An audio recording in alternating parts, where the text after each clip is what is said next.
Hello, Michael Grasso with Private Pook Games here, reviewing Deep Regrets, an unfortunate fishing game. This is a very cool thematic fishing game where you fish for things weird and even weirder. Definitely a lot of cool theme in here, and I'm going to be reviewing both the two-player mode and the solo mode. I definitely have distinct thoughts on both. I feel two different ways about it. I'm going to start with the two-player mode in just a moment. But before I do anything, I do want to mention a small disclosure. I've never met Judson Cohen. I don't know him personally. He does not know me.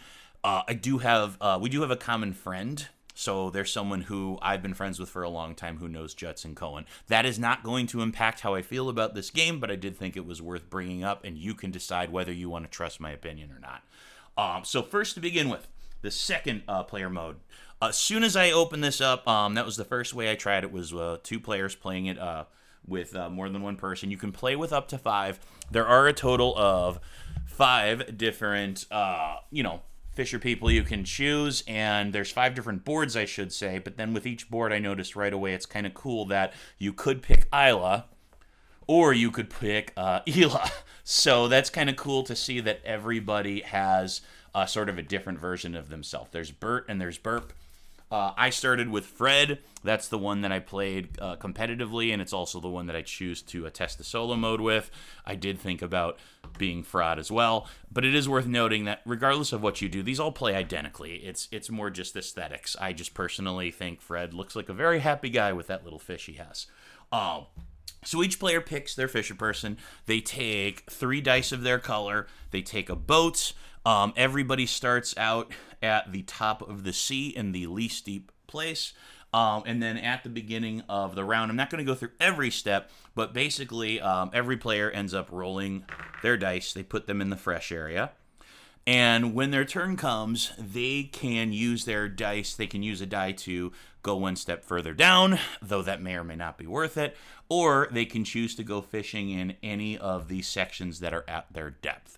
Obviously, when you're at depth 1, there's going to be fish that are easier to catch than at depth 2 and depth 3. So not only do you have to expend more resources to go down, but you also need to be aware that it's going to be harder to catch the fish. Every fish has a difficulty amount, and I don't want to reveal a ton of fish on here because I think part of the appeal of this game is discovering all these different weird fish, but I'll give one here. Excuse me. If I flip over depth 1, you'll see, Misery Stalker. So all fish have a size. This one is large. They all are either fair or foul. A fair fish would be like a fish you might actually see in real life, or as close to it as this game gets. Foul is going to be more things like this, which looks like a brain that's going to eat your brain. Excuse me again. And it is worth saying that with this game, one of the things I like about it is it kind of reminds me a little bit of Dungeon Degenerates with a slightly more palatable color palette. It has this sort of like goofy but really creepy and dark at the same time art style. I like to say that these fish look like they will give you a nice good laugh right before they bite your head off, and that's kind of how this game works for me. So when you reveal fish, you'll have eyeballs. That the eyeball here tells you that this is something you might do when you reveal the fish. That could be good or bad. In this instance, it says give this to the player with the most regret cards. We'll get to regret cards in a minute. But so when you reveal a fish, I'll even give it one more just to give an idea. Here's a hammerhead shark. This one doesn't have a reveal, but it does have a something that triggers when you catch it. In both instances, you can see that they will have a difficulty to catch. The hammerhead sharks is 3, so I could spend 3 worth of my dice that I've rolled to catch the hammerhead shark. That said, there might be a consequence that comes with catching it. There could be an advantage. There could be a reason why I might want to eat it at some point to help me out. And if I was in a position where I didn't want to catch it, either because I couldn't afford to with my dice, or there was maybe some negative effect that I didn't really want, then I could spend one of my dice instead just to take a dink card. So you always have the option of saying, hey, I'll take a dink card. And just the fact that it's called a dink card makes you think that these are all going to be bad. And not all of them are always going to be useful, but there are times when choosing the dink card really does come in handy. This one reduces the shop cost by $2, so later on if I want to go and buy new materials, that's going to be very nice.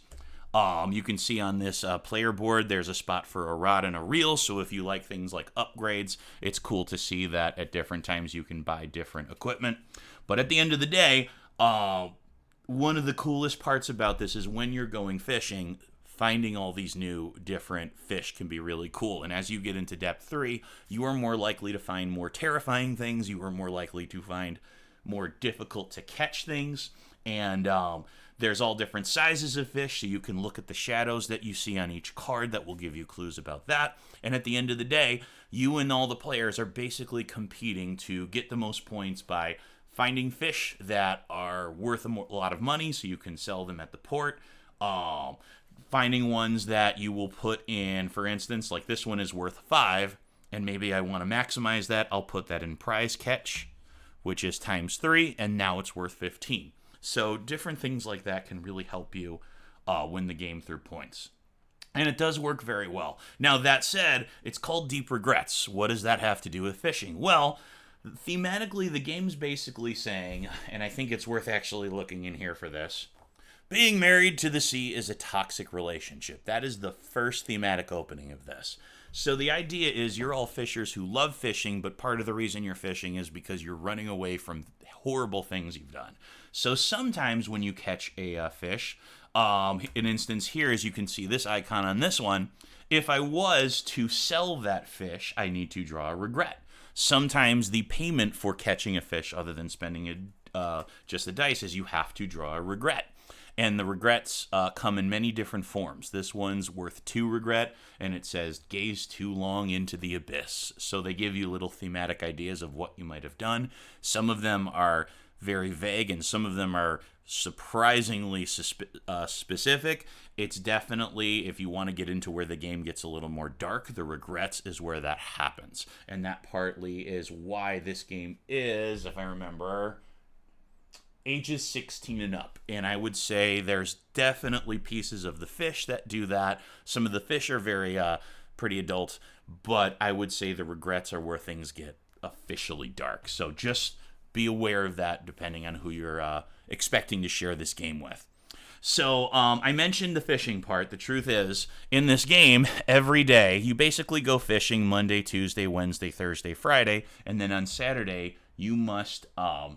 you basically, well, actually all the days you're able to choose whichever one you'd like, but for each of these days, you can choose instead of going fishing to go to port. And if you do go to port, you have lots of actions. You get to refresh your can of worms. Your can of worms is something you can use once and once only until it's refreshed to flip over and reveal a card before you go fishing. Thematically, that's like being a fisherman who drops worms in the water, and you see which fish come up to try and eat the worms off the top of the water. That's kind of thematically how that works.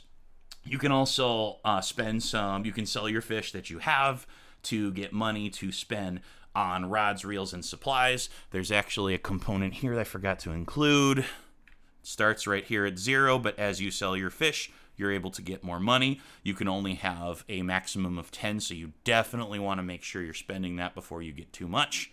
You also, as you draw regret cards, different factors change here. For instance, you'll notice that as soon as I draw a regret card, my madness increases, and the prices of things change. The amount of dice that I can have as a maximum changes.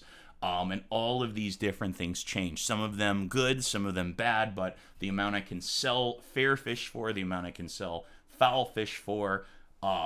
Eventually I get a port discount if I have really high madness, so it seems, oh, hey, having madness might be kind of good. That said, your madness can affect you in other bad ways, and it does decrease from your points at the end. So all of this makes for what I think is kind of a cool, slightly meditative, but yes, still competitive multiplayer game. And especially if you've played the game Dredge, that's a game that I really enjoyed on Steam. It certainly evokes some of those feelings. The art is just fantastic. Like, it is just amazing how it just really adds to the mood in every way you could think of.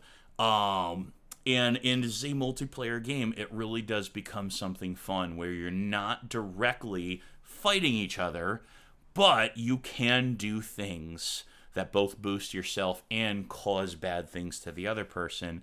And those all factor into the whole idea of every player in this game has some sort of backstory that isn't good. You all have regrets. You all have these things that are holding you back. And there is an aspect of that plays into all of that. So as far as a multiplayer game, I think this is a pretty fun one. It's pretty easy to set up. As you can see, I have almost everything displayed here on the table. Wasn't very hard to do. I know some of this is a little bit cut off, but this is not a table hog, and it's a pretty fast setup once you know what you're doing. There is also a solo mode. I do a lot of solo gaming. I very much like solo gaming. It's a lot of times by choice that I like doing solo gaming. And I would say that while I would heartily recommend this as a multiplayer game, I kind of recommend it for solo. I would not exclusively suggest this game for solo only. Now, that's not to say there aren't good things happening in the solo. To begin with, a huge thank you to Judson and TEDx Games just for trying to put in a meaningful solo mode. And the way it kind of works is first you flip this madness thing here, and now you have ocean survey. So instead of you being competing fisher people, you are now ocean surveyors. And each game you play, you have 5 days to try and catch as many fish as you can while picking up as few regrets as possible. And then at the end of your day, based on how many fish you have versus how many regrets you have, you get to document those fish and officially mark them as surveyed. You get to use the money from selling that you get from each one. I guess thematically it's not selling them, it's surveying them. But nonetheless, you get money for them and you can buy rods, reels, and supplies. Those are all actually listed in here. You can see you can track your upgrades. And then you play again. You do another 5 days when you're ready to play again. And you try to catch any fish you haven't been able to survey. This is the packet that comes with. I'm terrified of using consumables in games. So I found the PDF that TEDx Games has on Board Game Geek. And you can see I've already played a good number of games where I have found fish to survey. I've checked them off. I don't want to get too close because I think if you're going to play this solo, I would honestly even recommend you play solo before playing multiplayer too much, because I found the big draw of solo, because there's no real competitiveness and there's no real threat. I mean, you got to avoid getting madness cards, but avoiding madness cards doesn't feel dangerous, per se. I think the real key with solo gaming is less feeling like you're at sea and in danger, and more, wow, I'm going to go and discover stuff. Like the first time you see Misery Stalker, you might say, ooh, that's really cool looking. So solo works in terms of you do get to purchase upgrades, you do get to get better and better. But even that feels a little, I mean, it's cool, but it just more feels like I get to catch more fish every time. What really is rewarding about solo play is discovering the fish slowly. If you have not seen them, seeing some of this artwork for the first time in solo mode is very rewarding. Now, that said, I think it would also be just as rewarding in multiplayer. So this brings us to the point that I can only say solo mode is okay. Is it worth playing? Yeah, it's worth trying. But if you're getting this game, the shining crown is multiplayer. And I say that not as someone who specifically loves solo gaming and also likes multiplayer.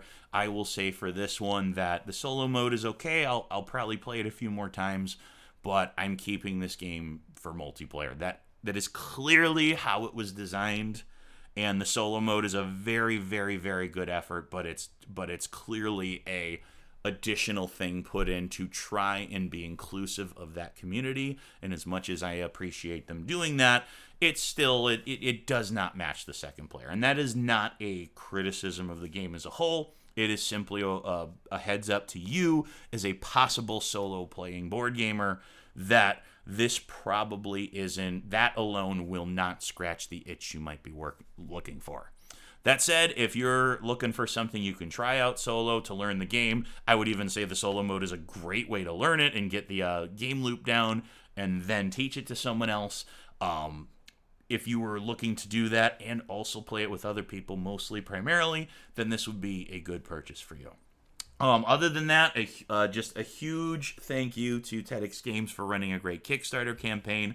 It's been a hard time to be a board game publisher, and there's a lot of things that they did. They really have handled some of the unpredictability of the tariffs very well. I appreciate that. I'm hoping there are many more games to come. I know there is going to be another, I think it's an expansion for Deep Regrets coming, in addition to the mini expansion they already had with this one, but I could be wrong. I think it's an expansion. It might be more of like an additional mode, but I don't want to say that for sure without knowing.